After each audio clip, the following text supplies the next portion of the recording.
ಕೊಳಕ್ಕೆ ಒಂದು ಪೆಟ್ಟಿಗೆ ಸಿಕ್ಕಿದೆ, ಬಂಗಾರದ ಪೆಟ್ಟಿಗೆ.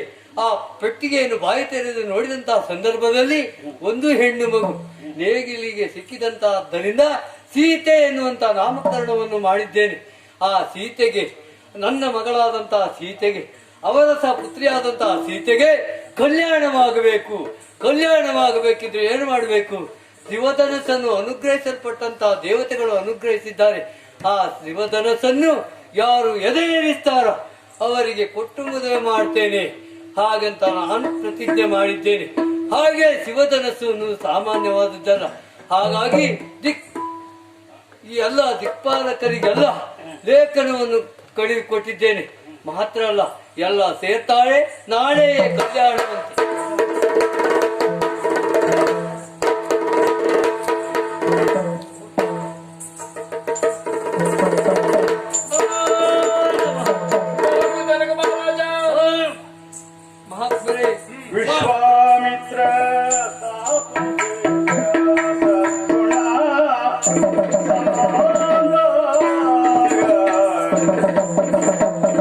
ವಿಶ್ವಾಮಿತ್ರ ತಾಪಸೇಂದ್ರ ಸದ್ಗುಣ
ಅಷ್ಟೇ ಮಾತ್ರವಲ್ಲ, ನಿಂತು ದುಡಿಯಬಾರದು. ಈಗ ಬನ್ನಿ, ಮುನಿಪಾದವರೇ, ನಿಮ್ಮನ್ನು ಕಂಡಾಗ ಎಲ್ಲಿಲ್ಲದ ಆನಂದ, ಯಥಾವತ್ತಾದಂತಹ ಸತ್ಕಾರವನ್ನು ಮಾಡಿದ್ದೇನೆ. ಸ್ವೀಕರಿಸಿ ಏನಾದ್ರು ತಪ್ಪಿದ್ರೆ ಕ್ಷಮಿಸಬೇಕು ಅಂತ ಕೇಳಿಕೊಳ್ತಾ ಇದ್ದೇನೆ. ನಿನ್ನ ಸತ್ಕಾರಕ್ಕೆ ಮೆಚ್ಚಿದ್ದೇನೆ. ಅಷ್ಟು ಮಾತ್ರವಲ್ಲ, ಚಲುವ ಬಾಲ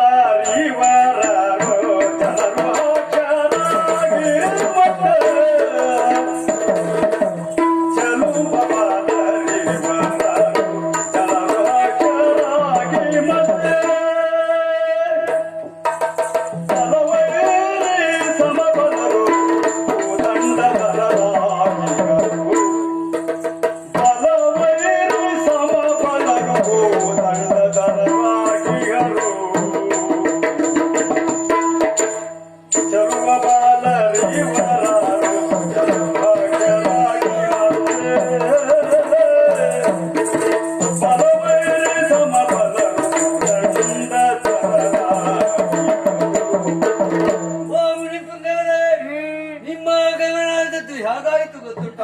ಈ ನಮ್ಮ ಮಿಥಿಲೆ ಪಾವನವಾಯಿತು ಅಂತ ನಾನು ಆಮಂತ್ರಣಕ್ಕೆ ಮನ್ನಿಸಿ ನಾವು ಬಂದವರು. ಹೌದು, ಮಾತ್ರ ಅಲ್ಲ ಮಹಾತ್ಮರೇ, ನೀವರ ಬಂದದ್ದು ವಿಶೇಷ ಅಲ್ಲ. ಈ ಬಗ್ಗೆ ನನಗೇನು ಸಮಸ್ಯೆ ಇಲ್ಲ. ಆದ್ರೆ ಈವರು ರಾಜಕುಮಾರರು ನಿಮ್ಮೊಟ್ಟಿಗೆ ಬಂದಿದ್ದಾರಲ್ಲ, ಅತಿ ರೂಪವಂತರಾದವರು. ಇವರ್ಯಾರು? ಇವರು ಎಲ್ಲಿರುವವರು? ಇವರ ತಂದೆ ತಾಯಿಗಳು ಯಾರು? ಎಲ್ಲಾ ವಿಚಾರವನ್ನು ಕೇಳಬೇಕೆಂಬ ರಾಜನ್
ಅಯೋಧ್ಯೆಯ ಅರಸ ದಶರಥ ಅವರ ಮಕ್ಕಳು ಇವರು.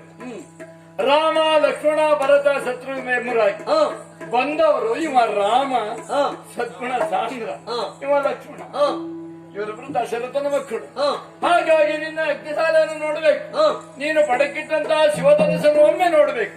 ನೋಡುವ ಆಸೆಯಿಂದ ಕರ್ಕೊಂಡು ಬಂದಿದ್ದೇನೆ. ಓ ಮುನಿಮಾತ್ಮರೇ, ನನಗೆ ಸಂತಸವಾಯಿತು ನಾಳೆಯೇ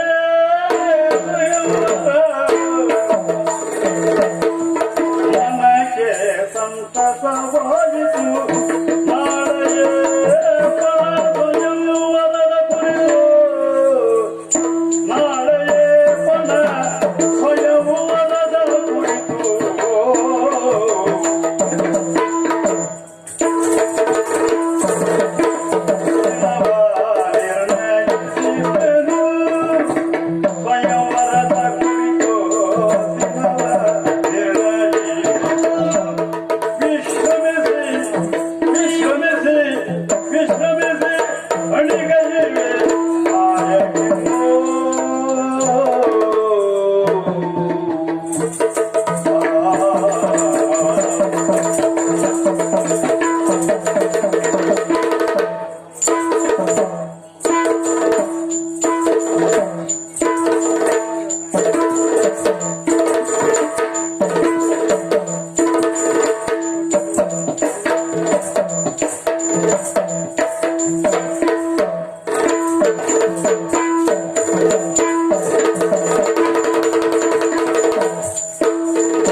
ನೀವು ಬಂದದ್ದು ಬಹಳ ಸಂತೋಷವಾಯಿತು.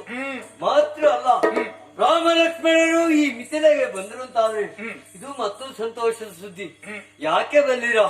ನಾಳೆ ನನ್ನ ಮಗಳಾದಂತಹ ಸೀತೆಗೆ ಸಂಯಮರ ಆದ್ರೂ ಯಾವ ರೀತಿ ಶಿವಧನಸ್ಸನ್ನು ಎದೆ ಯಾರು ಏರಿಸ್ತಾರ ಅವರಿಗೆ ಕೊಟ್ಟು ಮದುವೆ ಮಾಡುವುದಂತ ತೀರ್ಮಾನಿಸಿ ಎಲ್ಲ ದೇಶಾಧಿಪಾಲಕರಿಗೆ ಲೇಖನವನ್ನು ಕಳುಹಿಕೊಟ್ಟಿದ್ದೇನೆ. ಆದ್ದರಿಂದ ಇಂದು ನೀವು ಎಲ್ಲರೂ ಒಟ್ಟಾಗಿ ವಿಶ್ರಾಂತಿಯನ್ನು ಪಡೆಯಿರಿ. ನಾಳೆ ನಿರೀಕ್ಷೆಯಲ್ಲಿ ಆಗ್ಲಿ ಆಗ್ಲಿ.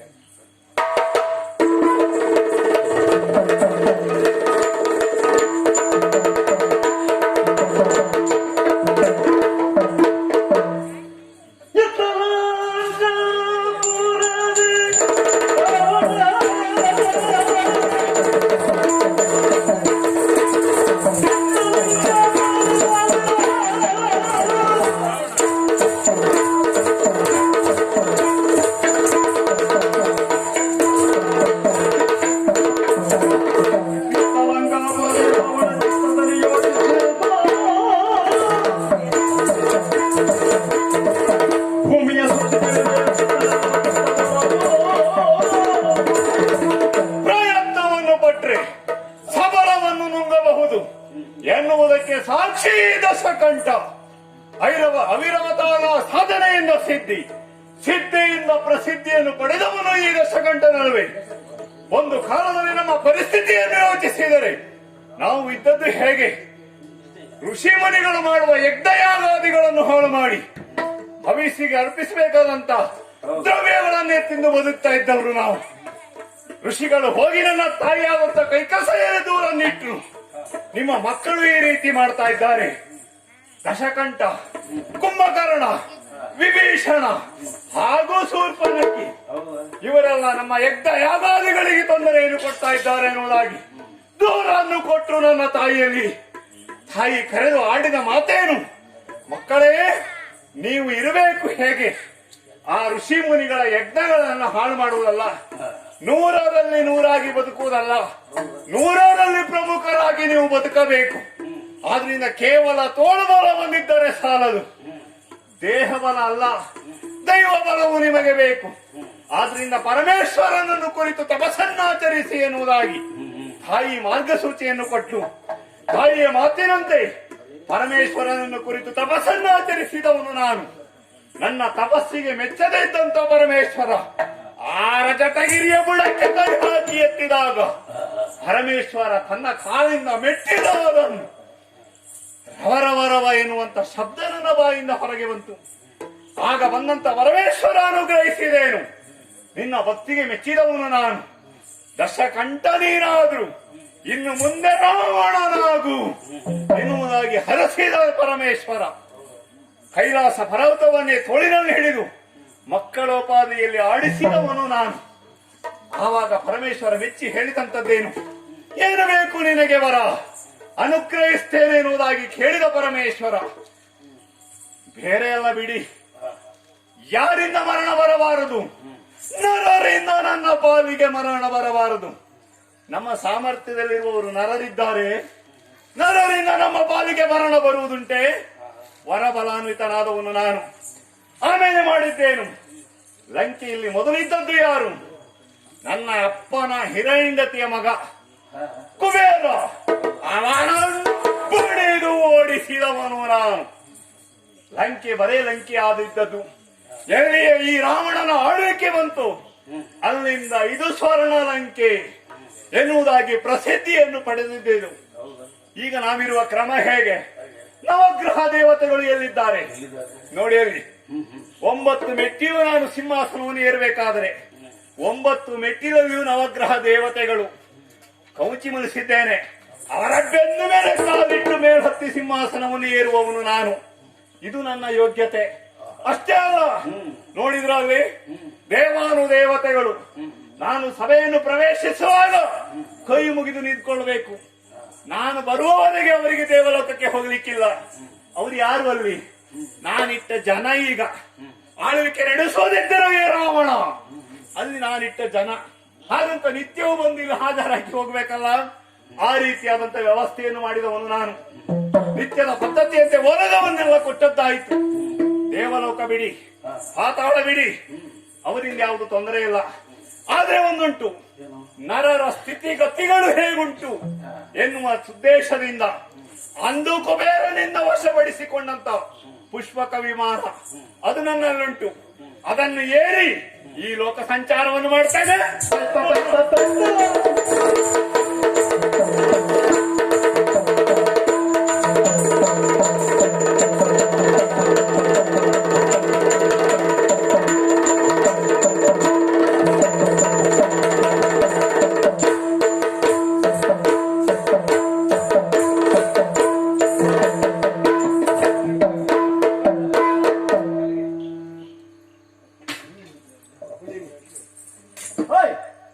ನಮಸ್ಕಾರ.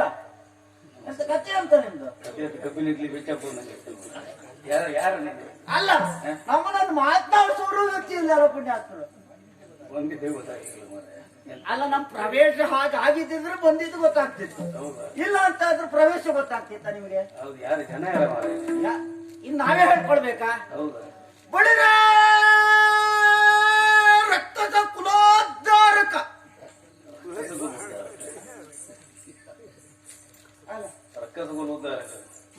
ಅದಲ್ವಾ? ಬಳಿರ ಪರಾಕ್ರಮ ಕಂಠೀರವ ಇರುವಂತಹ ಸ್ಥಳ ಇದು. ಯಾವುದು ಸುಳ್ಳಲ್ಲ ನಮಗೆ. ಅದು ಯಾವ್ದದು? ತರುಮರು ಆಯ್ತಾನೆ. ಅದೇ ಯಾವ್ದು ಯಾವ ನಿನಗೆ ಗೊತ್ತಿಲ್ಲ. ಈಗ ಗೊತ್ತಾಯ್ತು. ಅಂಗದೇಶಕ್ಕೆ ಯಾರು ಅಂತ ಕೇಳಿದ್ದೀರಿ? ನೀನೇ ಸರಿ, ಯಾರೇನ ಕತೆ ಹಾಳಾಗು. ಅಲ್ಲ, ನಮ್ಮ ಹೆಸರೇ ಗೊತ್ತಾಗ್ಲಿಲ್ವಾ? ಹೆಸರೇ ಗೊತ್ತಾಗಲಿಲ್ಲ. ಇಂದಿನಿಂದ ನಿಮ್ಮನ್ನು ಮಂತ್ರಿಯನ್ನಾಗಿ ನೇಮಿಸಿಕೊಂಡಿದ್ದೇನೆ. ನಿಮಗೆ ವೇತನ ಎಷ್ಟು ಹೇಳಿ? ಎಷ್ಟಾಗಬಹುದು? ಎಷ್ಟು ಬೇಕಾದ್ರೂ ಕೊಟ್ಟೇನು. 1 ವರ, 1 ವರ ಆದೀತ. ಹೌದಾ? ಹಾಗಾದ್ರೆ ಮುಂದುವರಿಸಿ. ಒಳ್ಳೆಯ ಪರಾಕ್ರಮ ಕಂಠೀರವ. ಮುಂದುವರ್ಸುವುದ ಹಿಂದುವರ್ಸುವುದ ಇಲ್ಲಿ ವರ್ಷದಲ್ಲ ಸ್ವಾಮಿ, ಅದೇ ಮುಂದುವರಿಸುವುದು. ಮುಂದೆ ವರಿಸುವುದು. ಮುಂದೆ ಅದೇ ವರಿಸುವುದು ಅಂತ ಹೇಳಿ ಬೇರೆ ಆಗೋದಿಲ್ಲ. ಅದೇ ಈ ನಾಡಿಗೆ ಯಾರಂತ ಕೇಳಿದ್ದೀರಿ? ಯಾರು ನಿನಗೆ ಗೊತ್ತಾ? ಮಂತ್ರಿವರ್ಯ, ಯಾಕೆ ಹೀಗಾಗ್ತಾ ಉಂಟು? ಧ್ವನಿವರ್ಧಕದಲ್ಲಿ ಸಮಸ್ಯೆ ಉಂಟೆ? ಯಾವತ್ತೂ ಸಮಸ್ಯೆ ಹಾಗಲ್ಲ, ಈ ನಾಡಿನ ಅಧಿಕಾರಿ ಹ್ಮ್ ಯಾರು? ಯಾವ ನಾಡ? ಏ, ಇದು ಅಂಗ ದೇಶದ ಅಧಿಕಾರಿ ಯಾರು ಅಂತ ಕೇಳಿದ್ದೀರಿ. ಹ್ಮ್ ಆ? ಯಾರ? ವಜ್ರಗುಪ್ತ. ಗೊತ್ತಿರೋದು? ಇದಕ್ಕೂ ನನ್ನ ಮೇಲೆ ಹೊಟ್ಟೆ ಏನ್ ಮಾಡ್ಲಿಕ್ಕೆ ಆಗುದಿಲ್ಲ, ಎಲ್ಲರಿಗೂ ಹೊಟ್ಟೆ ಕಿಚ್ಚು ಏನ್ ಮಾಡುವುದು? ಹೊರಟದ್ದಿಲ್ಲಿಗೆ ಮಾರಾಯ. ಆ? ನೀವು ಹೊರಟದ್ದಿಲ್ಲಿಗೆ. ಅದೇ ಜನಕರಾಜನ ಸ್ಥಾನಕ್ಕೆ ಹೊರಟವನಿದ್ದೇನೆ. ಏನಂತೆ? ಕಾರಣ ಏನು? ಸುತಗೆ ಪರಿಣಯವೆಂಬನವನ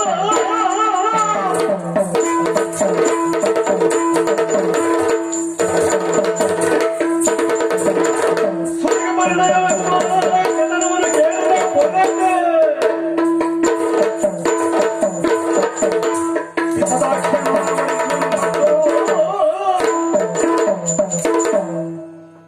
ಅದು ವಿಷಯನು ನೀನು ಮಿತಿಲೇ ಹೋಗೋಣ.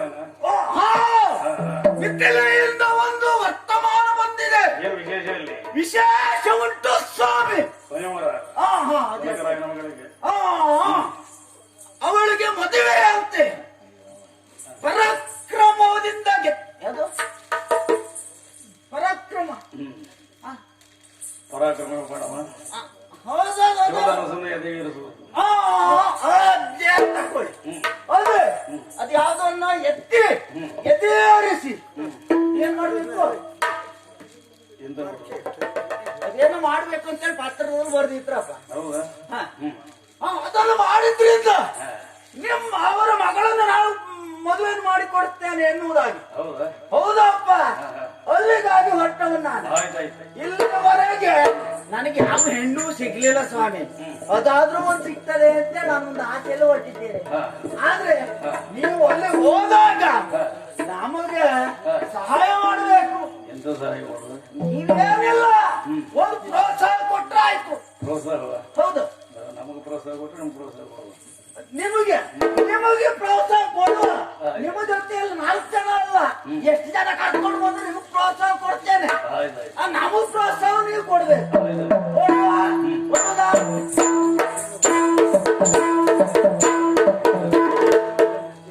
ಮನೆಯಲ್ಲಿ ಹೋಗುದು ಎಂತ? ಹೊರಡುವಾಗ್ಲೇ ಅಪಶಕುನ, ಏನು ಸಾಯುದು ಅಲ್ಲ. ಈ ಬುದ್ಧಿ ಹೊರಟ್ರಿ, ಅದ ಬುದ್ಧಿ ಅಂತೇಳಿ ಅರ್ಥವೇ? ಯಾವ್ದು ಬತ್ತಿನಲ್ಲಿ ಹೊರಡ್ಬೇಕಾ? ಗೊತ್ತವ್ರಿ